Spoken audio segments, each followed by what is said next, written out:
This question actually does relate to the community. J. Shane Ward mentioned, and this is part community, partly just trivial interest, with the Cthulhu Tartan, the Relia Tartan coming out. He and a few others were starting to wonder, are there other Tartans out there that are based on literary or fictional characters? And so the backstory, of course, is what he's talking about with the Cthulhu Tartan. This is the Cthulhu Tartan. Scott Huber is the guy who designed the Tartan back in 2011, I believe. We did a custom run of it, second run in 2013. It is a beautiful, beautiful design. It was H.P. Lovecraft was a science fiction writer back in the 20s, I believe, 28. 20s and 30s. Yeah. And it was kind of like the grandfather of certain parts of this genre kind of thing. And it holds a special, part in people's hearts, for being the old school, the originator, as it were. So this is the Relia Tartan, which is the mythical city in the Pacific Ocean where Cthulhu lives and rises from to devour everyone. Everybody. So yes, we're doing a custom run in this Tartan, and that's up till April 20th, I think, is when I'm cutting off the custom run. So April 20th, 2021. If you get in, great. If you're watching this later, so sorry, so sad you missed it.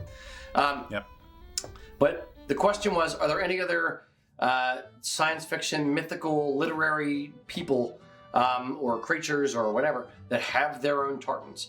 The only one in my mind that jumped out was like Scrooge McDuck. I know that Disney has a Tartan register for Scrooge McDuck. It's not great.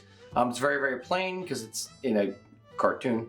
That's the only one that jumped out to me. Eric, anything jump out for you? I think Max said technically there's two Scrooge McDuck Tartans, I think, was Mac was telling us at one point. But they used two different ones, I think, in the show. So they ended up registering both because it's Disney and they don't want anyone copying their stuff. So boom. Right. Ooh. Wait. That reminds me. There's a Shrek Tartan, and there's another one that Pixar or Disney did for Brave. There was Brave. a blue yes, one yes, for Brave. It's blue. Yeah, there is a Brave Tartan. And the one guy at the Academy Awards, he wore a kilt done in that tartan and everything. Yeah. Now that's not literary, but it's still. It's fiction, pop culture, you could say. Somebody wrote a book eventually.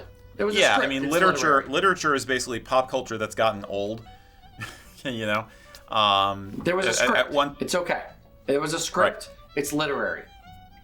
The movie had a script. Yeah, Jane Austen was basically, what we consider a top, New York Times top-selling author back in her day. Now it's literature because it was good and stood the test of time. But I'm not so much familiar with literary character stuff. The only one that came to me when we were talking about this earlier was you could almost sort of argue that the Rob Roy Tartan is quasi-literary because there is a big difference between the historical Rob Roy McGregor and Rob Roy McGregor in the novel.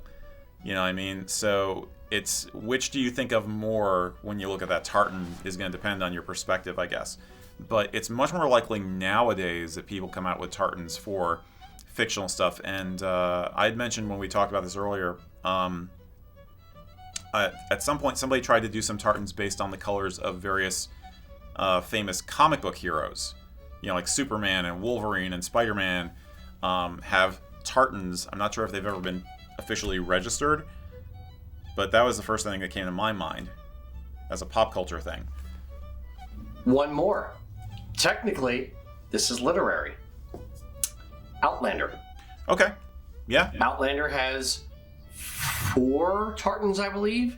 There's Jamie Fraser, there's General Outlander, there's whatever Graham McTavish's character is, and then the lady in Outlander, I forget it, Claire. I think it's Claire? I don't know. Yeah. Clarice, yeah. Now I'm mixing Silence of the Lambs. Whatever.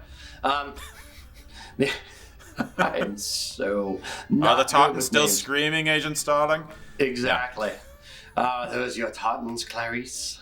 Do you hear the sheep screaming, Clarice? Lambs, yes! Silence of the Lambs, Tartan Silence sheep, of the Lambs, made from sheep. wool. Got it. Boom! Kevin Bacon, 7 degrees. Anyway, Okay, you broke me with that one. Oh my god.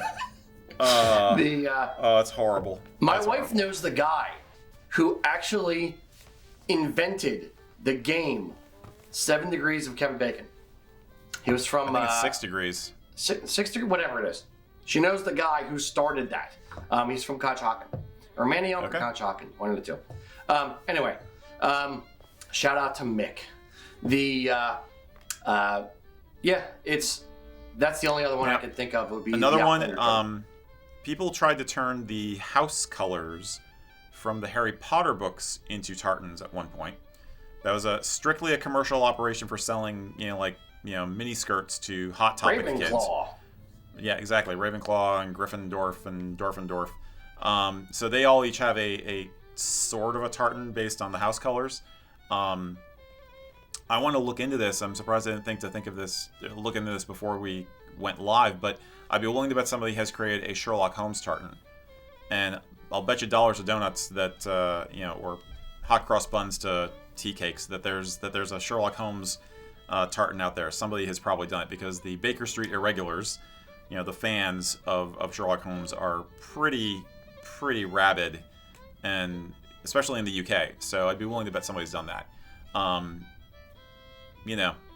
But I'm sure there's more out there than we can think of. It's just, how do you research it in a way? How do you find them? There probably are.